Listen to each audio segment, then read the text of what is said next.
Good day mga kaputo! Ito, nagbabalik naman si Mama Miss. Today, magluluto tayo ng chicken sotanghon with ampalaya. Of course, lalagyan natin siya ng twist na ampalaya. So, niluto ko na siya before and then, masarap naman siya. So, today, i-share ko sa inyo ang recipe na to. So, para sa ating mga ingredient, here as follows. Of course, gagamit tayo ng luya, bawang, sibuyas, at ang ating sotanghon, ayan, so isang peraso lang siya. And at the same time, gagamit tayo ng spices, ayan, yung pampasarap, black pepper, patis, olive oil, at ang ating chicken, sliced chicken, and at the last, yung ating ampalaya, ayan, fresh na fresh from the farm of Planet Mars. So, ayan. Ayan, umpisahan na natin ang ating pagluluto. So, pinainit na natin ang ating lutuan. Ayan. So, ngayon, ilalagay na natin ang ating olive oil.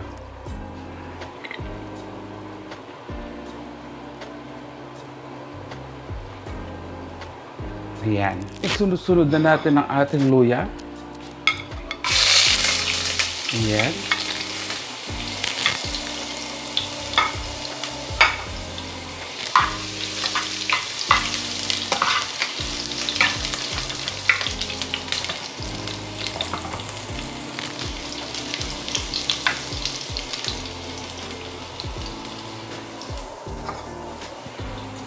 Bawang,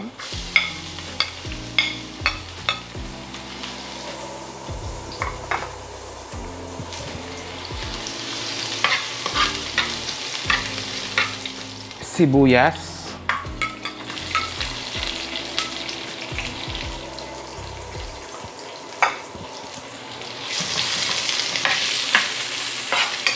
lagyan na natin ng patis. Ayan. Para maluto siya. Para manuot ang lasa niya.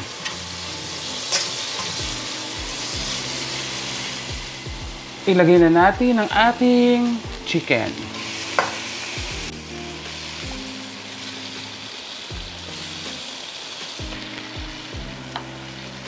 Ayan, mix natin.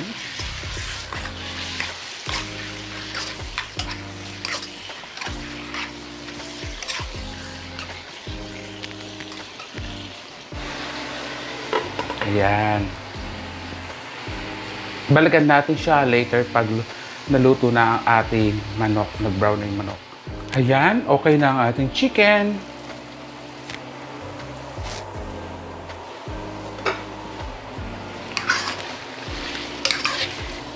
Ayan, medyo naluto na siya. So, kanina pala hindi ko na ipakita yung tubig kasi sasabawan natin siya. So, kaya lalagyan na natin siya ng tubig. Depende sa inyo kung gaano kadaming tubig na gustong ilagay. But ako lalagyan ko siya ng 1 liter kasi mamaya is higupin ito ng sotanghon. I-absorb ng sotanghon yung tubig. So, yan. Tapan natin siya ulit. Hayaan natin siya kumulo. Then, ilalagay na natin ang ating ampalaya.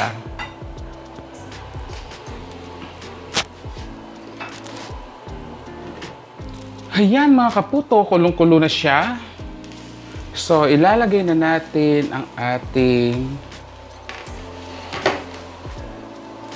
ampalaya. Ayan, bagay na bagay sa mga bitter na walang pag-ibig. So, ilagay na natin. Ayan. Of course, mamaya medyo magiging mapait to, pero hindi naman siya totally kapaitan, ganun.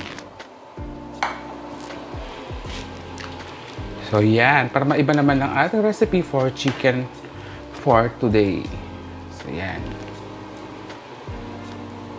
Ayan. Takpan lang natin siya ulit. Then, isusunod na natin ang ating sotanghon. Then, sangkapan na natin siya and ready to lasanis na. Yan. Now, ilalagay na natin ang ating sotanghon. Ayan.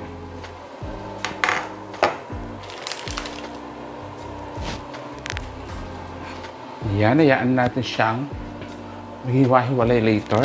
Mas maganda yung hinihigop mo siya na mahaba. O, di ba?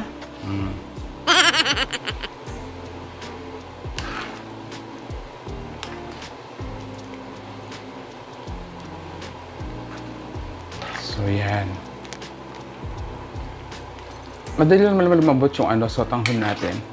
So, yan. While palalambutin natin yan, sasangkapan na natin siya para at least manuot ang lasa while nakumukulo siya. Lalagyan na natin ng ating secret na pampalasa. Ayan.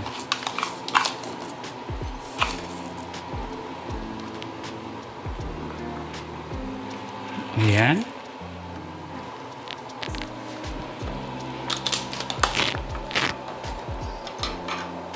And of course, hindi mawawala ang ating black pepper.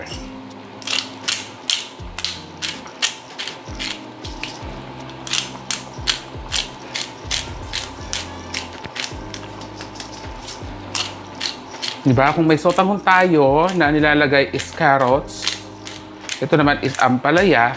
Ayan, para tamang-tama sa mga bitter na walang love life.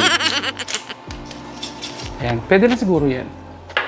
So, depende sa inyo kung gaano karaming gusto nyo ilagay na paminta.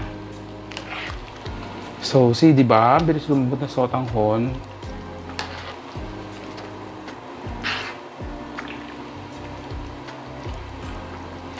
Yan. Pakuluin lang natin siya ng 1 minute. Then, tikman natin siya later kung dadagdagan pa natin siya ng asin. Ayan na. Kumulo na. So, tignan natin siya ngayon kung tama na yung alat. It's so yummy. Looks like yummy. Diba? Yung mga lagi kina-comments, looks like yummy, delicious. Charot-charot, diba? So, yan. Tikman natin siya ngayon kung ano ang magiging lasa.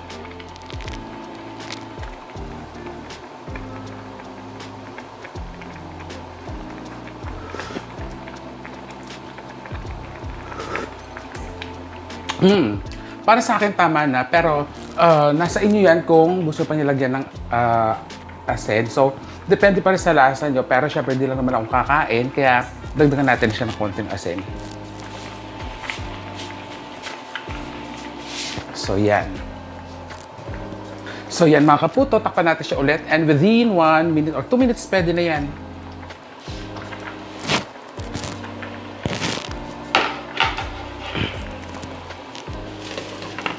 So yan mga kaputo, luto na ang ating chicken sotanghon with ampalaya, di ba? So para social yung pagbigkas natin ng ampalaya is ampalay. Ayan. So luto na siya, yan. So looks yummy. So yan. So tikman na natin siya. Ayan, kuha na tayo sa ating lalagyan. Oh my gosh, so init-init talaga siya. So yun, oh. Diba?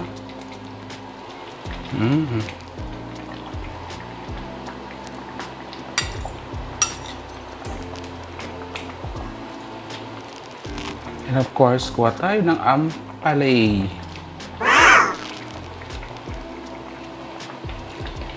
Yan.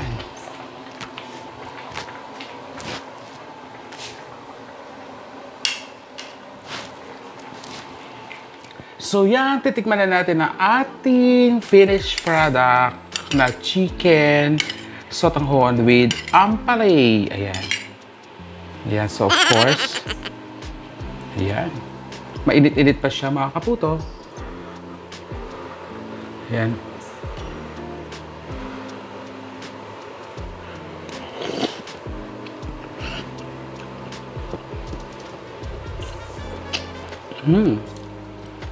Hindi mo malalasahan yung pait ng ampalaya. Yes. Kasi natalo siya sa luya. Yan. So, yan pa.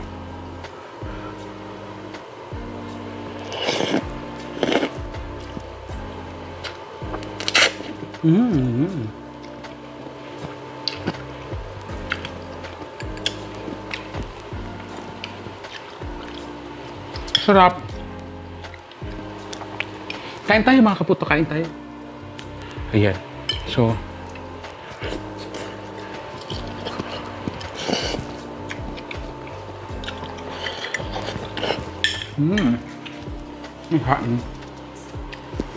Buusok-usok pa. Sotanghon. Then,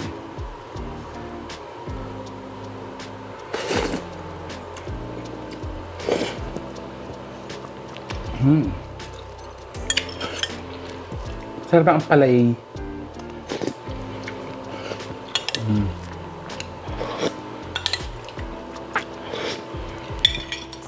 Love it.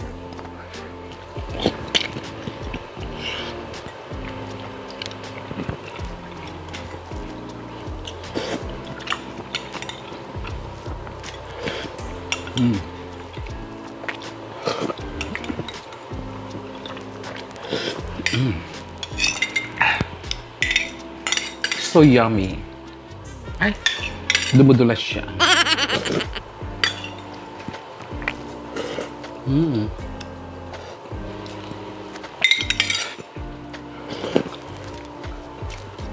Ayan mga kaputo, napakasarap. Lasang-lasa mo yung ampalaya at saka yung manok at saka yung sotanghon. So yan, at least may in-share naman ako sa inyo sa araw na ito at itry nyo lutuin yan mga kaputo. And for sure, hindi kayo magsisisi sa sarap. Diba? So yan, once again mga kaputo, yan, maraming salamat po sa inyong lahat. Ayan, sa lahat po na mga nanonood ng aking videos. At kung bago lang po kayo sa aking channel, please don't forget to subscribe and leave a comments below. So once again mga kaputo, mga kabayan, mga cubs, this is Mama Meets at mag-ingat po tayo lagi. Have a great day everyone! Hanggang sa susunod, bye!